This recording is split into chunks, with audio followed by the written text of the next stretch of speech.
1 घंटा पहले zenith capital Vipin house. इस समय विपिन को टाइम्स सी में हो रही घटनाओं के बारे में बिल्कुल भी जानकारी नहीं थी। आराम से बैठे हुए उसने अपने में सामने खड़े मोहन को देखा। युवा मास्टर, मुझे पता चला है कि आज स्वर्ग के मास्टर्स के लिए एक भर्ती कार्यक्रम हो रहा है। मूल्यांकन में भाग लेने और अपने किस्मत का पता लगाने के लिए बस 30 मिलियन सोर्स कॉइन की फीस देनी होगी। मोहन ने अभी अभी एकत्रित की गई जानकारी को बताया। विपिन ने निर्देश दिया, फीस का भुगतान करें, सभी को अपनी किस्मत आजमाने दें। रेणु और अन्य लोगों को निस्संदेह तलवार चाकू सेक्ट में शामिल होने के बाद शीर्ष स्तर का प्रशिक्षण प्राप्त होगा। उनके टीचर के रूप में विपिन ने इसे बनाए रखना आवश्यक समझा। इसके अलावा अन्य स्टूडेंट को भी खुद को निखारने का अवसर मिलना चाहिए। समझ गया, मोहन ने सिर हिलाया। ओरिजिन वर्ल्ड में इस उद्यम के लिए विपिन, प्रत्युषा, सिमर, लिटिल चिक और अपने सभी डायरेक्ट स्टूडेंट को साथ लेकर आए थे। कुल 11 लोग, रोमा, रेणु, आरव, विक्रम, आकाश, वाणी, दीपक, रोहन और अन्य।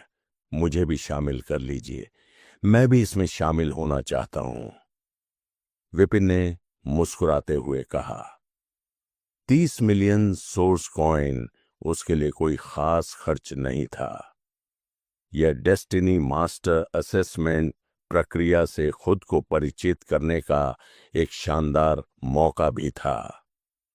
हिन हिन हिन।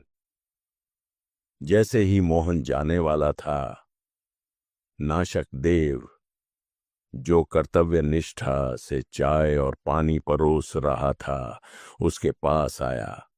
उसने अपने 2 अगले खुरों को विपिन के कंधों पर रखकर उसे विनम्रता पूर्वक मालिश की। आप भी इसे आजमाना चाहते हैं? विपिन ने उत्सुकता से पूछा। दाऊ ली ने उत्साह से सिर हिलाया। उसकी बड़ी आंखें उत्सुकता से भरी हुई थीं। ठीक है, इसका भी भुगतान करो, विपिन ने निर्देश दिया। सुन कियांग ने सिर हिलाया और व्यवस्था करने के लिए चला गया। 30 मिलियन सोर्स कॉइन्स ज्यादातर गुटों के लिए एक बहुत बड़ा खर्च था, लेकिन यहां यंग मास्टर सिर्फ लोगों को ही नहीं बल्कि एक मुर्गी और एक घोड़े को भी भर्ती कर रहा था। वह जहां भी जाता वहां हलचल मचा देता। फिर भी वे पहले से ही यहां थे। भाग न लेने से निश्चित रूप से पछताना पड़ेगा। तैयारियां जल्दी से पूरी कर ली गईं और समूह भव्य रूप से डेस्टिनी हॉल की ओर रवाना हो गया। यंग मास्टर, क्या ये आपका नया पालतू जानवर है? यह उतना मैजेस्टिक नहीं लगता। इसकी शक्ल सूरत मेरी शक्ल से एक अंश भी मेल नहीं खाती। विपिन के कंधे पर बैठा छोटा चूजा अपने पंख फड़फड़ा रहा था और दूर से नाशक देव को घूरते हुए लगातार चहचहा रहा था। ओरिजिन वर्ल्ड में प्रवेश करने पर दमनकारी ओरिजिन एनर्जी ने इसे अपने मूल रूप में वापस जाने के लिए मजबूर कर दिया, जिससे यह इस छोटे आकार में फंस गया। तुम इतनी ईर्ष्यालु क्यों लग रही हो? प्रत्युषा ने मुस्कुराते हुए चिढ़ाते हुए कहा। ईर्ष्या? औरतें ईर्ष्या करती हैं। मैं एक शानदार अमर सम्राट हूं। मैं ईर्ष्या कैसे महसूस कर सकता हूं? क्या यह सही नहीं है मास्टर? छोटी चिक ने चापलूसी भरे लहजे में कहा। हां, मेरा भाई फूल सबसे अधिक धर्मी है, विपिन ने हल्की मुस्कान के साथ उत्तर दिया। हे, छोटे बच्चे ने बार बार सिर हिलाया। उसकी जिज्ञासा बढ़ गई। मास्टर, आप मुझे हाल ही में भाई फूल कह रहे हैं, इसका क्या मतलब है? विपिन ने अपनी आंखें घुमाईं। आकाश निरंतर गतिमान है और एक सज्जन व्यक्ति आत्म सुधार के लिए प्रयास करता है। पृथ्वी विशाल है और एक सज्जन व्यक्ति खुद को महान गुणों के साथ रखता है। आपको भाई फूल कहना यह दर्शाता है कि आपका चरित्र पृथ्वी की तरह ही दृढ़ और भरोसेमंद है। ओह, मैं समझा। हालांकि कुछ गड़बड़ लग रही थी, लेकिन लिटिल चिक ने उत्साह से सिर हिलाया। नाशक देव की तरफ देखते हुए उसे गर्व की लहर महसूस हुई। तुम तो बस एक घोड़ा हो, तुम मेरी तुलना कैसे कर सकते हो? यह विचार अभी जड़ जमा ही रहा था कि नाशक देव दौड़कर आया। अपना विशाल सिर विपिन से रगड़ा और स्थिर खड़ा रहा। हल्की छलांग के साथ विपिन उसकी पीठ पर गिर पड़ा। नाशक देव आत्मविश्वास से आगे बढ़ा। उसने अपना शरीर हिलाया और लिटिल चिक को असम्मानजनक तरीके से जमीन पर गिरा दिया।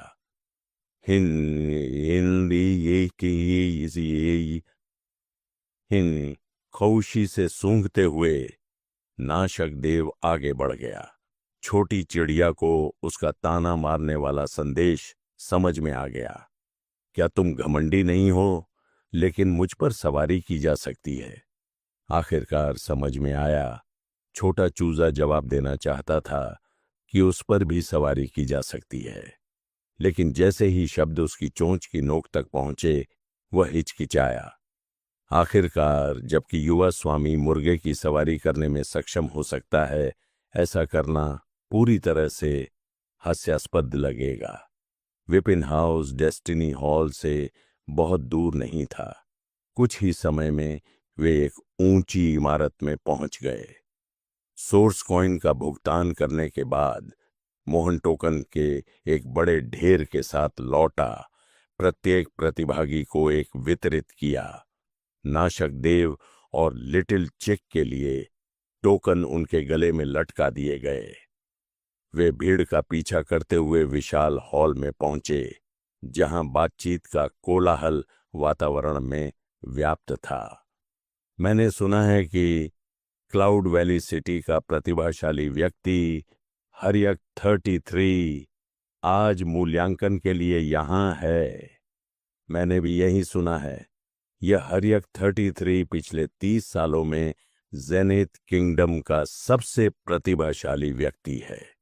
सिर्फ 17 साल की उम्र में वह अजेय दक्ष के पीक पर पहुंच चुका है और स्टार रिवर पोटेंशियल रैंकिंग में तीसरे स्थान पर है। तीसरा स्थान केवल इसलिए है क्योंकि उसने अभी तक पहले और दूसरे स्थान को चुनौती नहीं दी है। अफवाह यह है कि पहले और दूसरे स्थान पर रहने वाले धनानंद और बुल्ले शाह उससे बच रहे हैं, अन्यथा उनकी रैंकिंग बरकरार नहीं रह पाती। सच है, वह बिना स्वर्ग का मास्टर बने ही इतना दुर्जेय है। अगर वह सफलतापूर्वक अपने भाग्य का पता लगा लेता है, तो वह मौके पर ही सफलता प्राप्त कर सकता है। बहुत संभावना है। भीड़ की बड़बड़ाहट अनवरत जारी थी। 17 साल की उम्र में दक्ष रैंक के शिखर पर और स्टार रिवर पोटेंशियल रैंकिंग में तीसरे स्थान पर, यह सुनकर विपिन ने चुपचाप सिर हिला दिया। कुछ समय तक ओरिजिन वर्ल्ड में रहने के बाद वह समझ गया कि किसी के भाग्य को समझे बिना प्रगति धीमी थी। किसी के लिए इतनी कम उम्र में अजेय दक्ष रैंक के शिखर तक पहुंचना हरियक 33 की असाधारण प्रतिभा का प्रमाण था, जबकि विपिन अंदर ही अंदर आश्चर्यचकित था। मोहन ने पहले ही पास में मौजूद अन्य लोगों के साथ बातचीत शुरू कर दी थी। भाइयों, क्या हरियक 33 नाम इसलिए रखा गया है क्योंकि उसके 32 और भाई बहन हैं? यह तो मुझे नहीं पता। यह तो स्पष्ट है कि वह क्लाउड वैली शहर के हरियक परिवार से है। क्लाउड वैली जेनिथ कैपिटल के बाद जेनिथ किंगडम का दूसरा सबसे बड़ा शहर है। हरियक परिवार को वहां का सबसे बड़ा परिवार माना जाता है। अगर उनकी संख्या ज्यादा है तो इसमें कोई आश्चर्य की बात नहीं है। अच्छा, तो फिर तुम्हें पूरी कहानी नहीं पता। मैं क्लाउड वैली सिटी से हूं और मैं समझा सकता हूं कि उसे हरियक 33 क्यों कहा जाता है।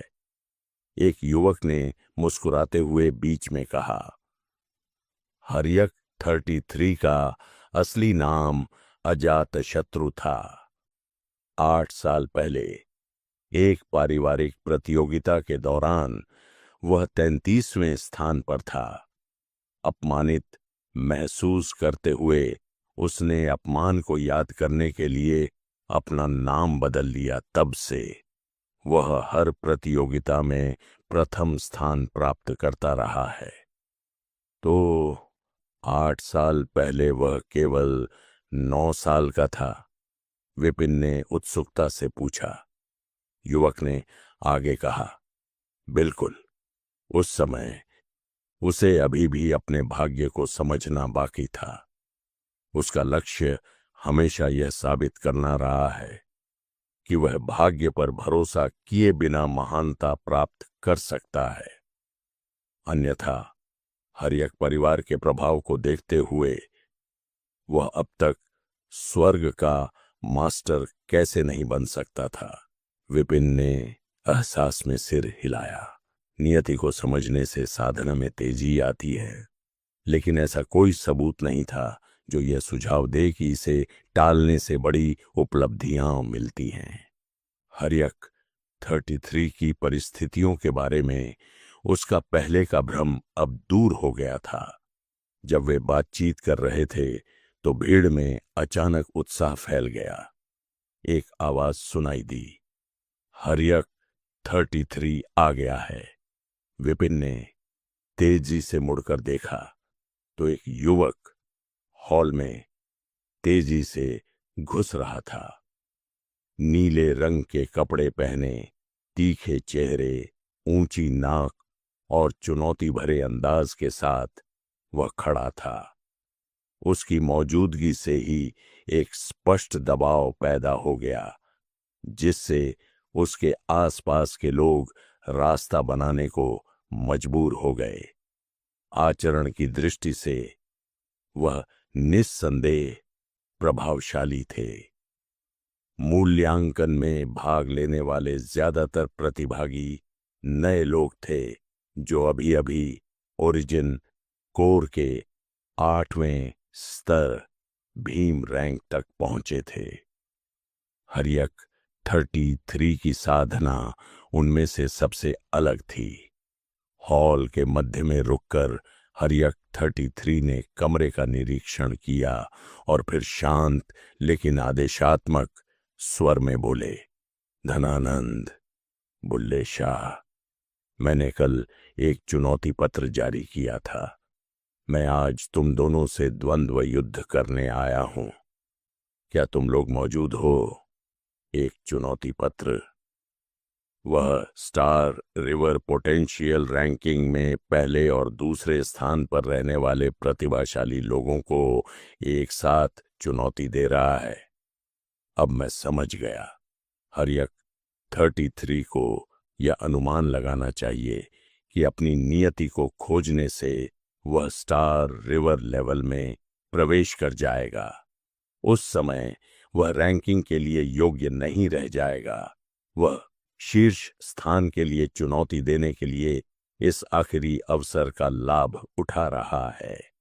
जैसे जैसे उनके शब्द लोगों के दिमाग में बैठे, भीड़ धीरे धीरे समझती गई और उत्साह से भर गई।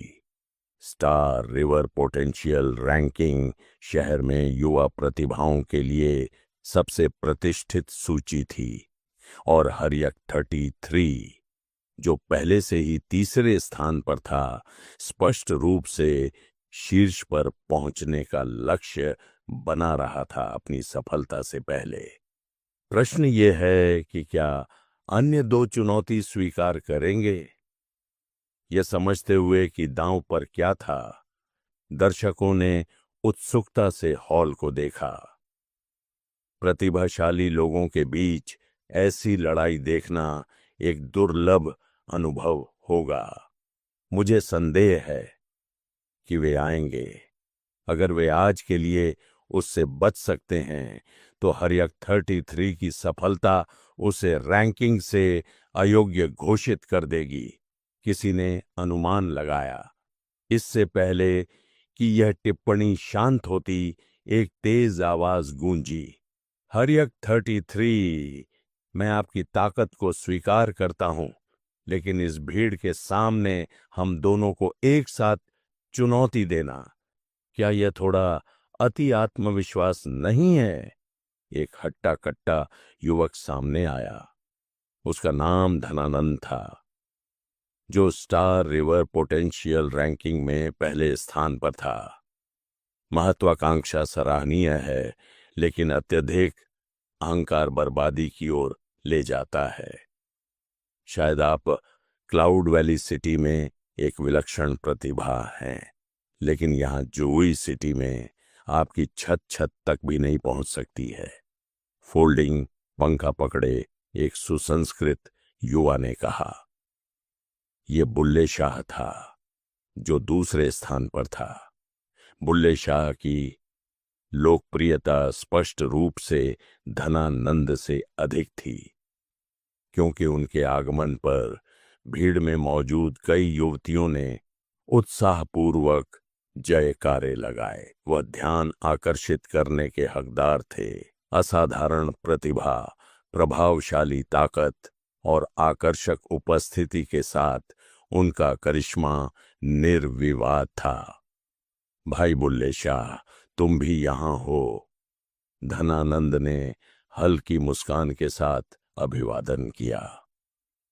चूंकि तुम आ गए हो, इसलिए मुझे आज अभिनय करने की जरूरत नहीं पड़ेगी। बुल्ले शाह ने अपना पंखा हल्के से हिलाया। मैं इसे आप पर छोड़ता हूं भाई फै, मैं बस किनारे से देखूंगा। धनानंद ने जवाब दिया। भाई बुल्ले शाह, मैं पहले भी तुम्हारे साथ मुकाबला कर चुका हूं। तुम्हारा आयन पाम अपनी निर्बाध निरंतरता के साथ इस अति अभिमानी युवक से निपटने के लिए एकदम सही है। तुम उसे आसानी से परास्त कर सकते हो।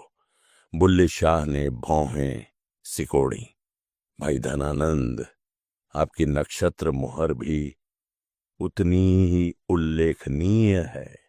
एक कदम से ही आसपास का स्पेस सील हो जाता है, जिससे बचने की कोई गुंजाइश नहीं रहती। मुझे लगता है कि बेहतर होगा कि आप उसे सबक सिखाएं।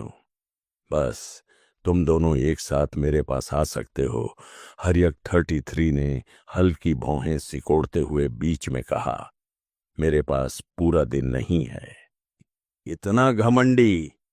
भीड़ तब आश्चर्यचकित रह गई जब उन्होंने हर्यक अजात शत्रु को यह घोषणा करते हुए सुना कि वह स्टार रिवर पोटेंशियल लिस्ट में पहले और दूसरे स्थान पर रहने वाले दोनों को एक साथ चुनौती देंगे। जल्दी है, मरने की जल्दी है। बुल्ले शाह की पहले वाली मुस्कुराहट गायब हो गई। उसकी जगह एक ठंडी गंभीर अभिव्यक्ति ने ले ली। चूंकि तुम अपनी जगह नहीं जानते, इसलिए मैं तुम्हें दिखा दूं कि तुम्हारी तथाकथित प्रतिभा मेरे सामने बेकार है। धनानंद भी उतना ही अप्रसन्न होकर भारी कदमों से आगे बढ़ा। उसकी हरकतों को देखकर भीड़ जल्दी से वहां से हट गई, जिससे हॉल में एक बड़ा सा खुला स्थान बन गया। शोरगुल के बीच विपिन और उसके समूह को पीछे धकेल दिया गया। इतनी बातें क्यों कर रहे हो? जल्दी करो और काम शुरू करो, भाग्य का आकलन जल्द ही शुरू होगा। हर्यक अजातशत्रु ने अपना सिर हिलाया और आगे बढ़ गया। बिना किसी अनावश्यक हरकत के उसने अपना दाहिना हाथ आगे बढ़ाया। उसकी पांचों पांचों उंगलियों ने तुरंत 5 मीटर के दायरे को बिजली की कड़कती हुई चमक की तरह ढक दिया। धनानंद, जो शुरू में तो उसे नकार रहा था, अब उसे कमतर नहीं आंक सकता था। जैसे ही वह अपनी खास चाल जिंग सील के साथ आगे बढ़ा, उसकी अभिव्यक्ति सख्त हो गई। यह तकनीक एक बेहतरीन सील की तरह थी जो नीचे की ओर दबाई जाती थी, जो एक उज्ज्वल और समृद्ध भविष्य का प्रतीक थी। हर्यक अजातशत्रु के हाव भाव में कोई बदलाव नहीं आया। उसकी उंगलियां हल्के से फड़कीं, जिससे बिजली जैसी एनर्जी की धारें झिंग सील की ओर कटने लगीं। उसी समय वह आगे बढ़ा और अपने दूसरे हाथ से एक भद्दे लेकिन भारी गति से वार किया, मानो स्पेस फैब्रिक को चीर रहा हो। आप इस कदम के भारी दबाव के कारण धनानंद की अभिव्यक्ति बदल गई। वह इसका सामना करने की हिम्मत नहीं जुटा पाया और जल्दी से पीछे हट गया। लेकिन चाहे वह कितना भी तेज क्यों न हो, हर्यक अजातशत्रु उससे कहीं ज्यादा तेज था। उसकी उंगलियों से निकलने वाली एनर्जी एक चाबुक की तरह वार कर रही थी। धनानंद का लबादा फट गया और एक दबी हुई कराह के साथ वह 7 या 8 कदम पीछे हट गया। स्पष्ट रूप से केवल एक वार से वह नुकसान में था। तो यह स्टार रिवर पोटेंशियल लिस्ट में नंबर 1 है। कोई बड़ी चुनौती नहीं, हर्यक अजातशत्रु ने व्यंग्य किया। एक ही चाल में धनानंद को पीछे धकेलने के बाद वह बुल्ले शाह की ओर मुड़ा। मैंने तुमसे कहा था कि तुम दोनों मेरे पास आओ। अकेले तुम दोनों में से कोई भी नहीं जीत सकता। चूंकि तुम मरना चाहते हो, इसलिए मैं तुम्हारी इच्छा मानूंगा। प्रतिद्वंद्वी की असामान्य ताकत को पहचानते हुए बुल्ले शाह ने ठंडे स्वर में गुर्राहट की और आगे बढ़ा। उसके पहुंचने से पहले उसका फोल्डिंग पंखा पहले ही आगे बढ़ चुका था और हर्यक अजातशत्रु के कई महत्वपूर्ण बिंदुओं को निशाना बना रहा था। इसके स्पष्ट प्रक्षेप वक्र के नीचे एक छिपी हुई तकनीक छिपी हुई थी। प्रतिद्वंद्वी की जागरूकता की कमी का फायदा उठाने और निर्णायक लाभ सुनिश्चित करने के लिए डिजाइन किया गया एक छल। हर्यक अजातशत्रु, जो जाल से अनजान था, जोर से चिल्लाया। उसके पीछे एक धर्म पहलू प्रकट हुआ। उसकी छाया उसके शरीर में विलीन हो गई। उसने तकनीक से रहित लेकिन कच्ची जबरदस्त शक्ति से भरा एक मुक्का मारा। 1000 हॉर्स पावर एनर्जी का विस्फोट ज्वार की लहर की तरह आगे बढ़ा। बुल्ले शाह, जो अपनी चाल को अंजाम देने के लिए तैयार था, ने पाया कि उसकी तकनीक इतनी विनाशकारी शक्ति के सामने पूरी तरह से बेकार हो गई। यह एक सर्फर की तरह था जो सुंदर लहरों पर सवारी करने की कोशिश कर रहा था, लेकिन एक श्रेणी 16 तूफान की सुनामी से अभिभूत हो गया। बस कोई मुकाबला नहीं था। हवा में एक जोरदार धमाका हुआ और बुल्ले शाह कराहते हुए लड़खड़ाते हुए 10 कदम पीछे हट गया। धनानंद की तरह वह भी एक वार का सामना नहीं कर सका। सिर्फ 2 चालों में हर्यक अजातशत्रु ने स्टार रिवर पोटेंशियल लिस्ट में शीर्ष 2 को हरा दिया। शांत भाव से खड़े होकर अपनी सांसों को स्थिर रखते हुए उन्होंने भीड़ को अवाक कर दिया। हर किसी ने उनकी ताकत का अनुमान लगाया था, लेकिन कभी नहीं सोचा था कि यह इतनी जबरदस्त होगी। Damn it! पीछे से देखते हुए विपिन ने धीरे से सिर हिलाया। ये आदमी लगभग उतना ही मजबूत है जितना मैं। स्वर्ग के भाग्य के करुणा को समझने से पहले था। एक साथ यह देखकर कि सभी की निगाहें इस बाहरी व्यक्ति पर टिकी हुई हैं, धनानंद और बुल्ले शाह ने एक दूसरे की ओर देखा और एक साथ आगे बढ़ गए। अपने अभिमान को जीवित रहने के लिए पीछे रख दिया। पहले और दूसरे स्थान पर रहने वाले लोग तीसरे स्थान पर रहने वाले से मुकाबला करने के लिए एक साथ आ रहे हैं। बेशर्म! सुब्रह्मण्य शेख ने ठंडी सांस ली। उसकी आवाज तिरस्कार से भरी हुई थी। बस, यह हमारा कोई काम नहीं है, इससे दूर रहो। विपिन ने भौहें सिकोड़ लीं। समझा। हालांकि सुब्रह्मण्य शेख चुप हो गई, लेकिन उसके शब्द पूरे हॉल में गूंज चुके थे, जिससे भीड़ की निगाहें धनानंद और बुल्ले शाह पर अस्वीकृति से टिक गईं। स्टार रिवर पोटेंशियल लिस्ट को युवा प्रतिभा और साहस के प्रदर्शन के लिए सम्मानित किया गया था। शीर्ष 2 लोगों का तीसरे स्थान पर जीत हासिल करने के लिए एकजुट होना अपमानजनक था। धनानंद का चेहरा लाल हो गया, फिर सफेद हो गया। शर्मिंदगी बर्दाश्त न कर पाने के कारण उसने अपने हाथ जोड़े और सिर झुकाया। हर्यक, अजात शत्रु, तुम्हारी ताकत बहुत बड़ी है। मैं हार स्वीकार करता हूं और अपनी हार को पूरे दिल से स्वीकार करता हूं। यह कहकर वह शर्मिंदगी से मुड़ा और चला गया। मैं धनानंद के अचानक चले जाने से बुल्ले शाह स्तब्ध रह गया। हर्यक, अजात शत्रु की तकनीक पर विचार करते हुए उसे एहसास हुआ कि उसके पास भी कोई जवाबी उपाय नहीं था और उसने गहरी सांस ली। मैं भी तुम्हारा मुकाबला नहीं कर सकता। वह भी चला गया। हर्यक, अजात शत्रु की एक टिप्पणी के कारण जो एक अस्थिर टकराव था, वह शून्य में बदल गया। सभी की निगाहें उसकी ओर मुड़ गईं। धन्यवाद। हर्यक अजात शत्रु ने भी सुब्रह्मण्य शेख की ओर देखा और कृतज्ञता में अपने हाथ जोड़े। कुछ नहीं है, मुझे तो बस बेशर्मी पसंद नहीं है। सुब्रह्मण्य शेख ने हल्के से मुस्कुराया।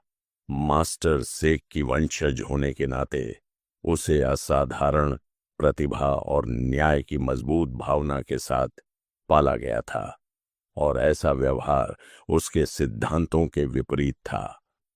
ठीक है। हर्यक अजात शत्रु ने सिर हिलाया। उसकी नजर विपिन और अन्य लोगों पर गई और उसने अपना सिर थोड़ा हिलाया। यहां हर कोई मूल्यांकन में पास होने की उम्मीद कर रहा है। आमतौर पर युवा उम्मीदवारों के सफल होने की संभावना ज्यादा होती है। फिर भी आप में से सबसे युवा 20 से ज्यादा उम्र का दिखता है।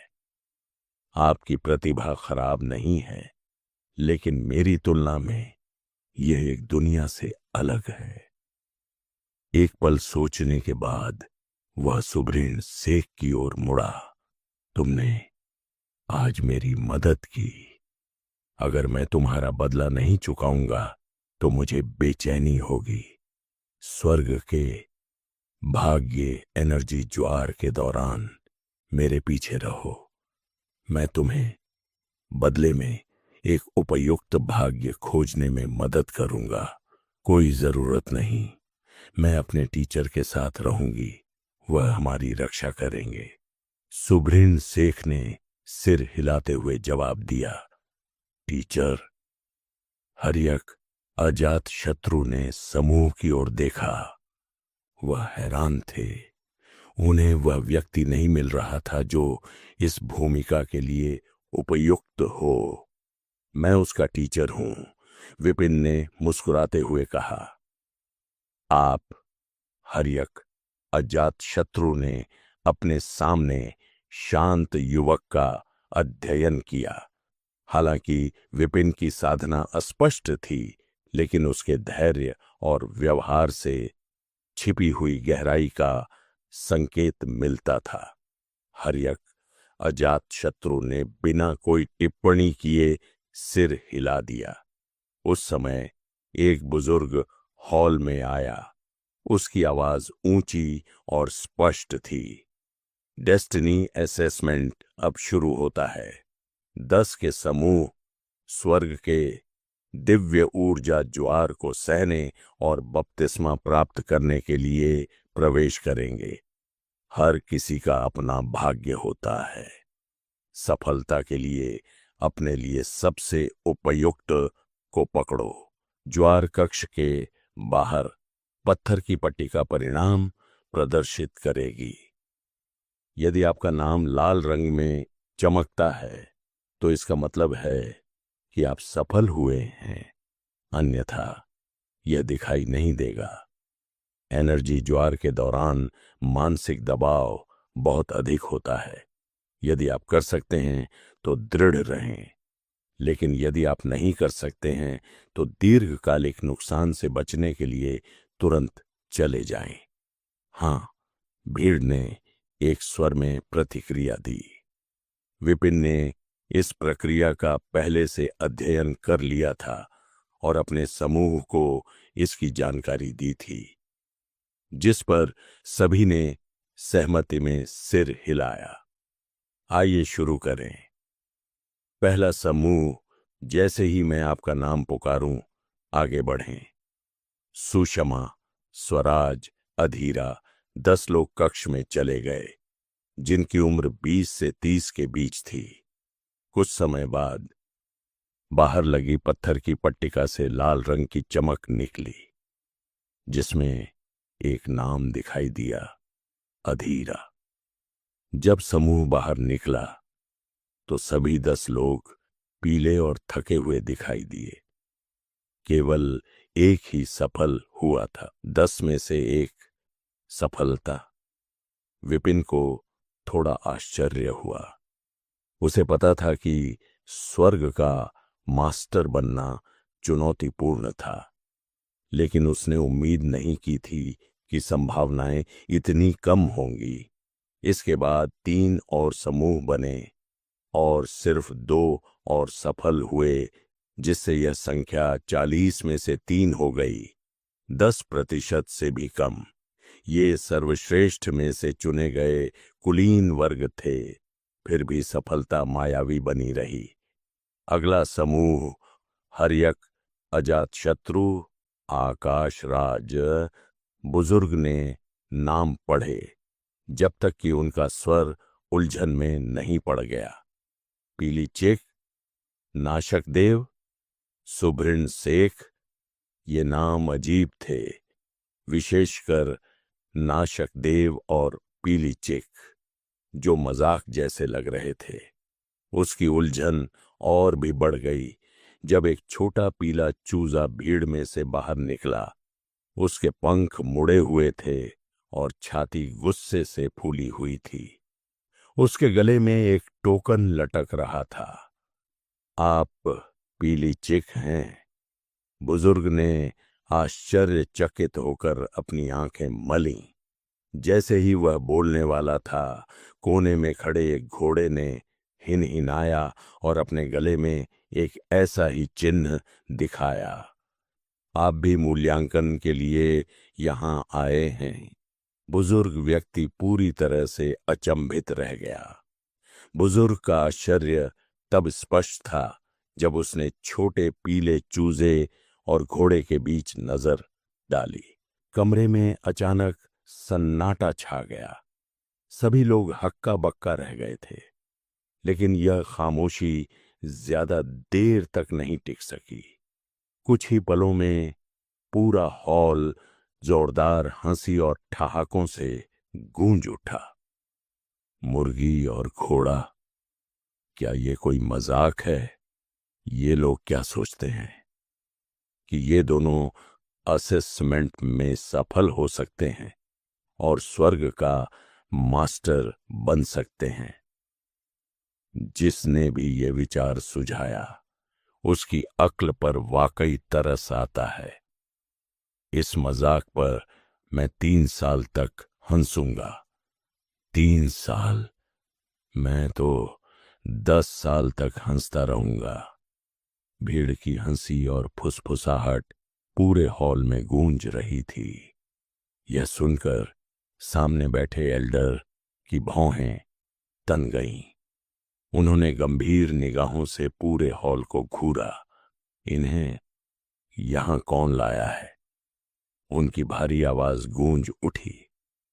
ज्यादा समय नहीं लगा जब एक युवक आगे बढ़ा। एल्डर, ये मेरे पालतू हैं, विपिन ने शांत स्वर में कहा। पालतू? एल्डर ने हंसी उड़ाई। लोग ऐसे जानवर पालते हैं जो उड़ सकें, लड़ाई में मदद कर सकें। और तुमने क्या चुना? एक मुर्गी और एक घोड़ा। क्या तुम इन्हें खाने के लिए साथ लाए हो? सभी के चेहरे पर हंसी थी। झांगजुआन ने बेपरवाही से कंधे उचका दिए। तो आप कहना चाहते हैं कि ये परीक्षा नहीं दे सकते? एल्डर ने सिर हिलाया।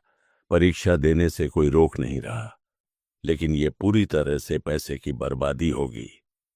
एल्डर जू शून, जो जेनिथ किंगडम के डेस्टिनी हॉल में परीक्षाओं का संचालन करते थे, उन्हें तरह तरह के अजीब अमीरों से निपटने का अनुभव था। लेकिन ये अजीब नहीं बल्कि पागलपन था। 30 लाख ओरिजिन सिक्के किसी भी परिवार के लिए बड़ी रकम है। अगर नियम इसकी अनुमति देते हैं तो कोई समस्या नहीं। कृपया उन्हें आगे बढ़ने दें, विपिन ने हल्की मुस्कान के साथ कहा। एल्डर हिचकिचाए, लेकिन फिर सिर हिला दिया। ठीक है। तभी एक युवक जो अब तक शांत खड़ा था अचानक बोल पड़ा। मैं इसका विरोध करता हूं। एल्डर ने भौहें उठाईं। तुम? विपिन ने भी उत्सुकता से उस युवक की ओर देखा। मैं जेनिथ किंगडम का सबसे बड़ा प्रतिभाशाली योद्धा हूं। स्टार रिवर पोटेंशियल लिस्ट में प्रथम स्थान पर हूं। मुझे आम लोगों के साथ परीक्षा देने में कोई आपत्ति नहीं थी, लेकिन एक मुर्गी और घोड़े के साथ यह मेरा अपमान है। हर्यक अजातशत्रु ने गर्व से छाती तानते हुए कहा। सुभ्रिन शेख ने उसे घूरा। तुम ज्यादा सोच रहे हो। ये सिर्फ शिक्षक के जानवर ही नहीं बल्कि उनके साथी भी हैं। वे यहां परीक्षा देने आए हैं, किसी का अपमान करने नहीं। और फिर मैं भी तो तुम्हारे साथ परीक्षा दे रही हूं, है ना? हर्यक अजातशत्रु थोड़ा रुका, फिर धीरे से कहा। ठीक है, मैं इस परीक्षा में हिस्सा लूंगा, लेकिन इसके बाद तुमसे किया गया मेरा पूर्व उपकार समाप्त समझो। कोई बात नहीं। सुभ्रिन शेख ने कंधे उचका दिए। एल्डर ने राहत की सांस ली और अपना हाथ हिलाया। भारी पत्थर का दरवाजा धीरे धीरे खुला। जाओ। और एक चेतावनी, यदि तुम दबाव सहन नहीं कर सकते तो तुरंत बाहर निकल जाना, नहीं तो तुम्हारी आत्मा को अपूरणीय क्षति हो सकती है। सबने सिर हिलाया और एक एक कर अंदर दाखिल हुए। भाग्य की नदी जैसे ओन ही सुभ्रिन शेख, छोटी मुर्गी और नाशक देव अंदर दाखिल हुए। दरवाजा उनके पीछे बंद हो गया। वे खुद को एक विशाल कक्ष में पाए जिसकी चौड़ाई 30 मीटर से अधिक थी। उनके सामने 8 पत्थर के स्तंभ खड़े थे जिन पर गूढ़ मंत्र खुदे थे और जिनसे भारी शक्ति प्रवाहित हो रही थी। अब परीक्षा शुरू होगी। तुम्हारे शिक्षक यहां नहीं हैं। क्या तुम्हें मेरी सहायता की आवश्यकता नहीं पड़ेगी? हर्यक अजातशत्रु ने सुभृण शेख से गंभीर स्वर में पूछा। नहीं, सुभृण शेख ने सीधे इनकार कर दिया। भाग्य की खोज एक व्यक्तिगत यात्रा थी और वह इसमें किसी की सहायता नहीं चाहती थी। अचानक पूरे कक्ष में एक अजीब ऊर्जा गूंज उठी। सबने महसूस किया कि जैसे वे एक विशाल नदी में डूब गए हों। चारों ओर बस पानी था, ना कोई किनारा, ना कोई ठोस जमीन। क्या यह भाग्य की नदी है? सुभृण शेख ने मन ही मन सोचा। वह जानती थी कि सच्ची भाग्य की नदी केवल सबसे ऊंचे स्तर के योद्धाओं द्वारा अनुभव की जा सकती थी। सांस लेते हुए उसने अपने चारों ओर देखा। पानी के भीतर कई छोटी मछलियां तैर रही थीं, कुछ सुनहरी, कुछ चांदी जैसी और कुछ धूसर रंग की। ये अवसर हैं। अगर मैं एक सुनहरी मछली पकड़ लूं तो मुझे महान शक्ति प्राप्त हो सकती है। वह मछलियों की ओर बढ़ने ही वाली थी कि अचानक पानी में छपाक की आवाज हुई। हर्यक अजातशत्रु तैरता हुआ उसकी ओर बढ़ा। मेरे साथ रहो, मैं तुम्हें एक अवसर पकड़ने में मदद कर सकता हूं। उसने पसीने से लथपथ चेहरे के साथ कहा। सुभृण शेख चौंक गई। तुम मेरी मदद करोगे? हां, अगर तुम मेरे करीब रहोगी तो तुम्हें कम से कम चांदी या धूसर रंग का अवसर मिल सकता है। और सोने का? हर्यक अजातशत्रु ने सिर हिलाया। सुनहरे अवसरों को पकड़ना असंभव है। जैसे ही कोई उन्हें पकड़ने की कोशिश करता है, ऊर्जा प्रतिक्रिया इतनी जबरदस्त होती है कि वह सहन नहीं कर सकता। सुभृण शेख सोच में पड़ गई। लेकिन तभी कॉक कॉक, पास में तैरती हुई छोटी मुर्गी ने अचानक अपनी चोंच खोली और झटपट पानी के भीतर गोता लगाया। 1 सेकंड में उसने एक चमचमाती सुनहरी मछली को चोंच में दबाया और उसे चबा डाला। पूरा माहौल सन्नाटे में डूब गया। हर्यक अजातशत्रु का मुंह खुला का खुला रह गया। यह क्या हो रहा है? वह, जो खुद को सबसे बड़ा योद्धा मानता था, आधा मीटर तैरने में संघर्ष कर रहा था, और ये छोटी सी मुर्गी, ये आराम से तैर रही थी और मजे से सुनहरी मछलियां खा रही थी। क्या मैं सपना देख रहा हूं? हर्यक अजातशत्रु फटी आंखों से बुदबुदाया। कोई मुझे बताए, ये हो क्या रहा है? मैंने कुछ गलत नहीं देखा है ना? काफी देर बाद हर्यक अजातशत्रु ने आखिरकार अपनी स्थिति से बाहर आकर एक लंबी सांस ली। बिल्कुल नहीं, अंकल लिटिल चिक ने अभी अभी एक सुनहरा भाग्य पकड़ा है। सुभृण शेख ने सिर हिलाया। तुम मुर्गे को चाचा कह रहे हो? हर्यक अजातशत्रु असमंजस में था। बेशक, सुभृण शेख ने फिर सिर हिलाया। यद्यपि मुर्गी उस समय एक साधारण पक्षी की तरह दिख रही थी, फिर भी वह उसकी असली पहचान से अच्छी तरह परिचित थी।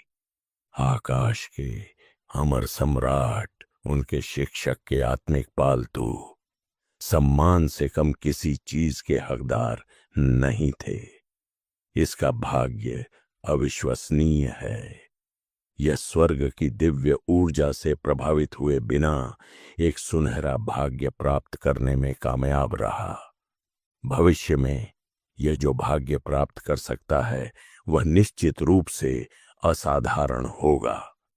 भावुक होकर हर्यक अजात शत्रु अपना प्रयास करने ही वाला था कि उसने देखा कि लिटिल चिक कुछ बार चबा रहा था, मानो उसने पकड़ी हुई सुनहरी कोई मछली को बेस्वाद पाया हो।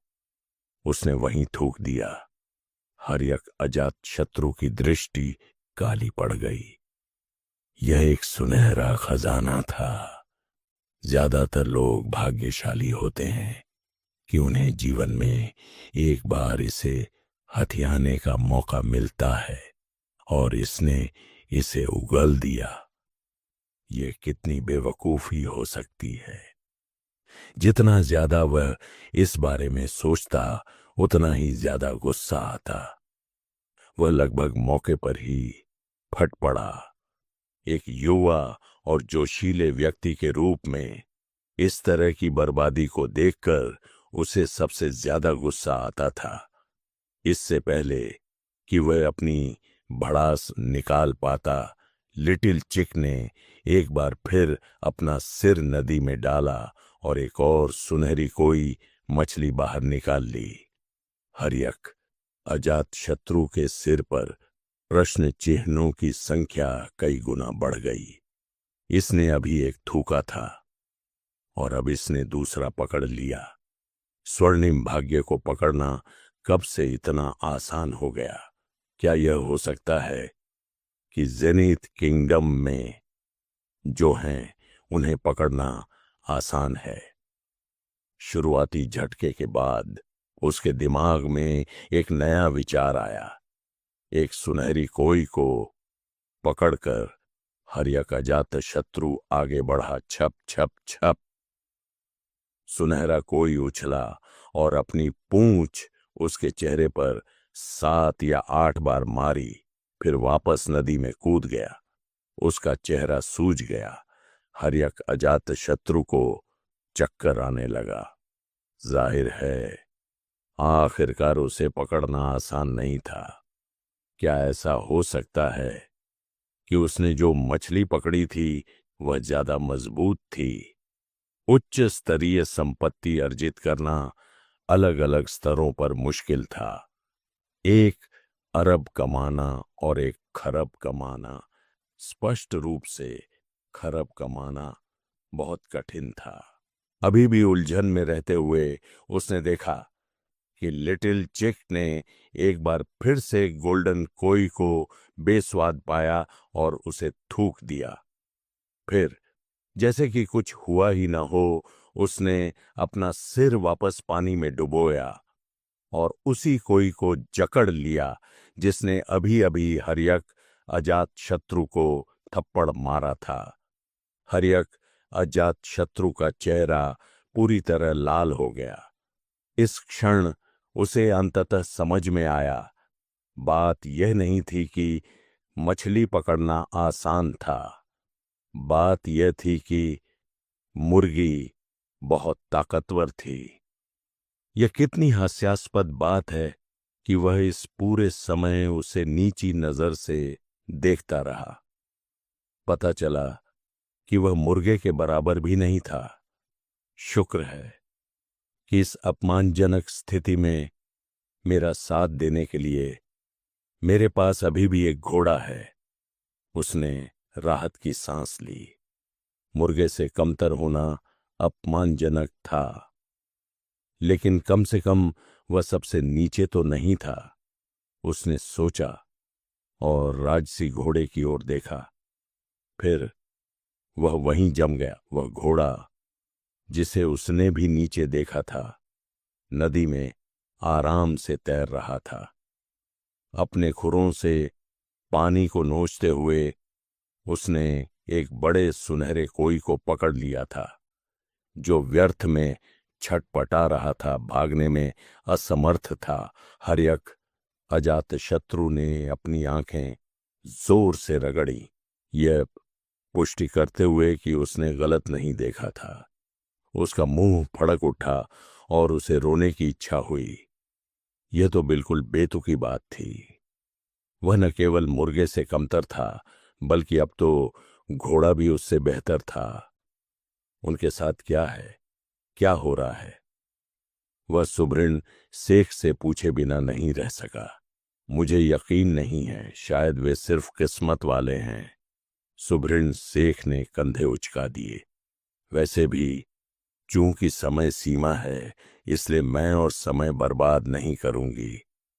तुम आगे बढ़ो। ऐसा कहते हुए सुभृण से शेख पानी में कूद पड़ी। कुछ ही देर बाद उसका हाथ बाहर आया, जिसमें एक सुनहरा कोई था। मैं हर्यक अजात शत्रु की पलकें झपकने लगीं जब उसने लड़की को तैरकर दूर जाते देखा। वह गहरे आत्मसंदेह में डूब गया। तो अंत में मजाक उन पर ही हुआ। जिन लोगों को वह तुच्छ समझता था और सोचता था कि वे योग्य नहीं हैं, वे सब उससे बहुत ऊपर थे। यह सहन करने के लिए बहुत ज्यादा था। यह विचार उसके मन में ज्यादा देर तक नहीं रहा। वह तुरंत ही इस विचार से बाहर आ गया। प्रवेश करने वाले 10 लोगों में से 3 विपिन के शिष्य थे, सुभृण शेख, दीपक और रितिका। ये तीनों एक मुर्गी और एक घोड़े के साथ आसानी से सुनहरा कोई पकड़ सकते हैं। अपनी नजर बाकी 4 लोगों पर घुमाते हुए ऐसा लग रहा था कि वे डूब रहे हैं, जगह जगह संघर्ष कर रहे हैं, पानी पी रहे हैं। कोई पकड़ना तो दूर, यह भी निश्चित नहीं था कि वे तैर भी पाएंगे। क्या ऐसा हो सकता है विपिन में कुछ खास बात है? वरना उसके सभी साथी, यहां तक कि जानवर भी, इतने दुर्जय कैसे हैं? उसके मन में एक विचार आया, जो भी हो, मुझे खुद ही एक मछली पकड़ने पर ध्यान केंद्रित करना चाहिए। यह समझते हुए कि स्वर्ग के मास्टर असेसमेंट के लिए एक समय सीमा थी, वह जानता था कि यदि वह अब और हिचकिचाएगा तो भाग्य की नदी का प्रवाह इतना प्रचंड हो जाएगा कि उसे झेलना मुश्किल हो जाएगा। हताश होकर हर्यक अजात शत्रु ने एक चांदी की कोई पर झपट्टा मारा। वूश! कोई ने छलांग लगाई और उसके चेहरे पर कई बार वार किया, फिर वापस पानी में कूद गया। शर्मिंदगी से लाल होकर उसने अपने लक्ष्य को ग्रे कोई में बदल दिया। ग्रे कोई ने उसे पकड़ने से पहले कुछ देर संघर्ष किया। जैसे ही उसने राहत की सांस ली, उसकी मोटी पूंछ घूम गई और उसके चेहरे पर एक और तमाचा मारा। हर्यक अजात शत्रु को पूर्णतः पराजित महसूस हुआ। उसने जितने भी कोई पकड़े, वे सभी उसे थप्पड़ मारना चाहते थे, जबकि सुभृण शेख, दीपक और अन्य आसानी से उन्हें पकड़ने में सक्षम थे।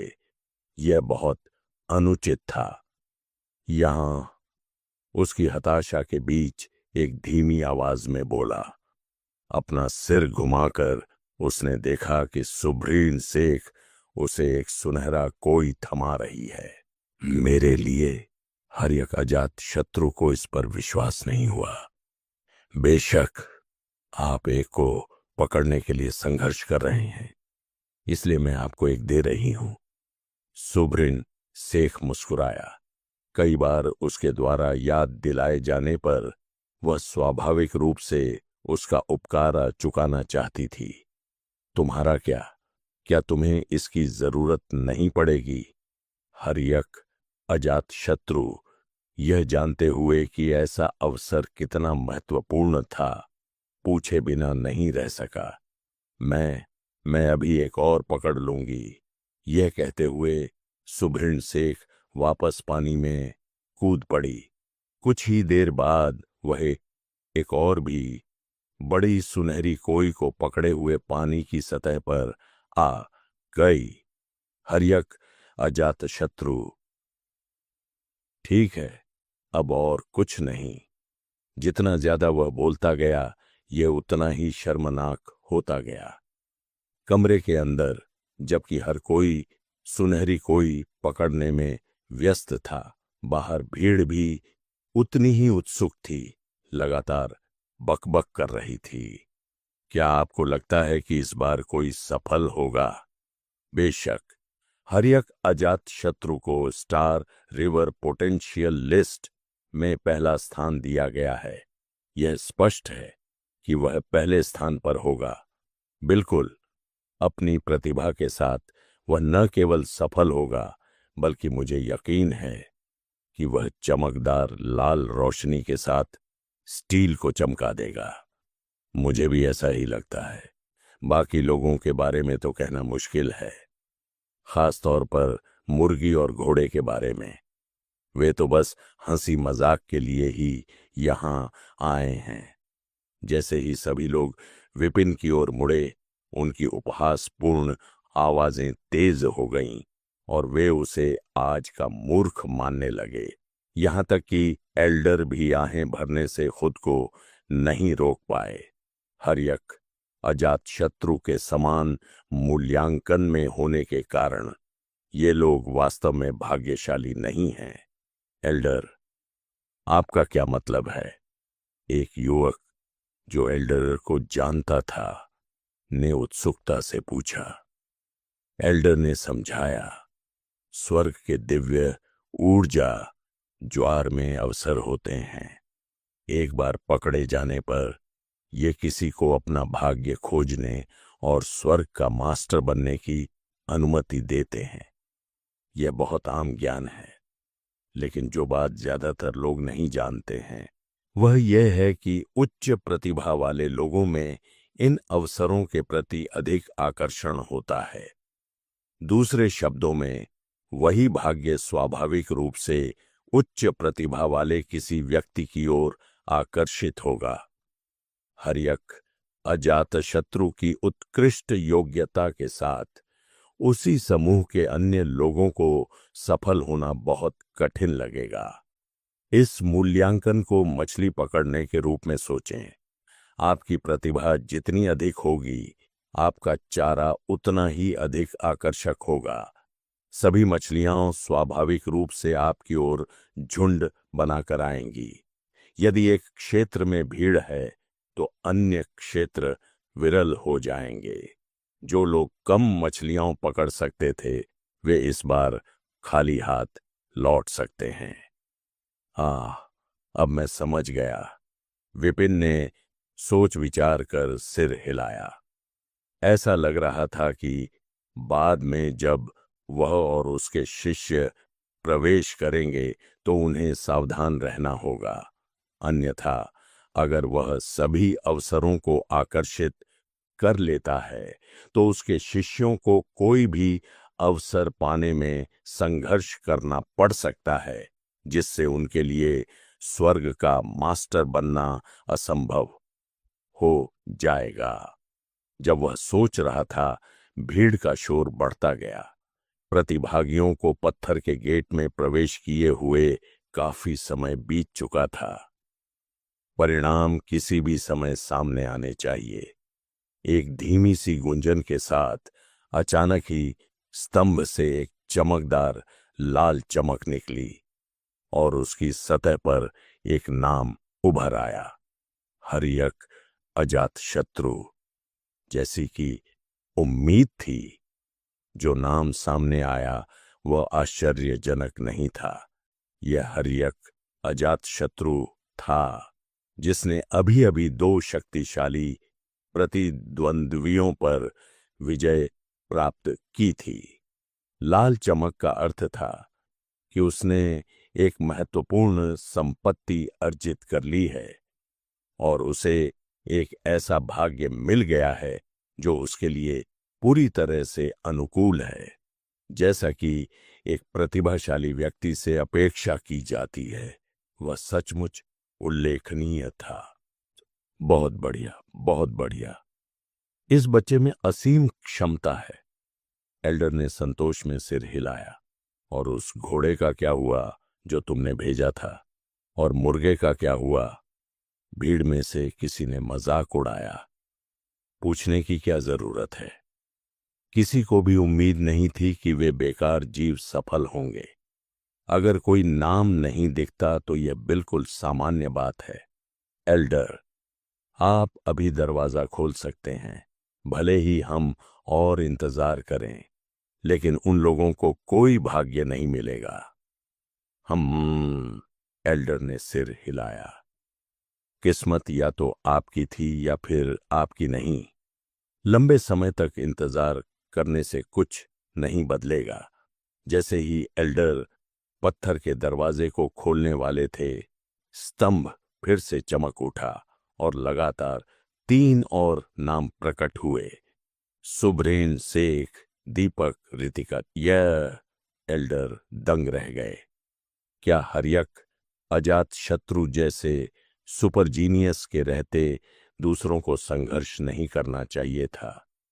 एक नहीं, बल्कि 3 और लोग कैसे सफल हो सकते हैं? केवल वह ही सदमे में नहीं था, बाकी भीड़ भी अचंभित थी। ऐसा लगता है ये तीनों विपिन के शिष्य हैं। ये सही है, उनके तीनों शिष्य स्वर्ग के मास्टर्स बन गए। उनका भाग्य अविश्वसनीय है। हो सकता है कि वे भाग्यशाली हों, लेकिन निश्चित रूप से उन 2 जानवरों के पास कोई मौका नहीं है भनभनाना। इससे पहले कि उपहास पूरी तरह से शांत हो पाता, स्तंभ एक बार फिर लाल हो गया और 2 और नाम सामने आ गए। पीली चिक, नाशक देव। क्या पीली चिक? क्या यह चिकन नहीं है? और नाशक देव, क्या यह घोड़ा नहीं है? वे वास्तव में गुजर गए, और वह भी लाल बत्ती के साथ। यहां क्या हो रहा है? भीड़ पूरी तरह से पागल हो गई। जो लोग पहले विपिन का मजाक उड़ा रहे थे, अब उनके चेहरे जलने लगे, मानो उन्हें थप्पड़ मार दिया गया हो। जिस मुर्गी और घोड़े को उन्होंने निकाल दिया था, उन्हें भी अपनी नियति मिल गई थी और वे स्वर्ग के मास्टर बन गए थे। इस बीच वे बस यहीं बैठे बैठे अपना मुंह चलाते रह गए। क्या क्या हो रहा है? एल्डर ने कांपते हुए विपिन की ओर मुड़ते हुए पूछा। उसने सोचा था कि युवक बहुत खुश होगा, लेकिन इसके बजाय उसने नाराजगी का भाव देखा। अपनी नियति जानने में इतना समय लगा रहे हैं, आखिर वे कर क्या रहे हैं?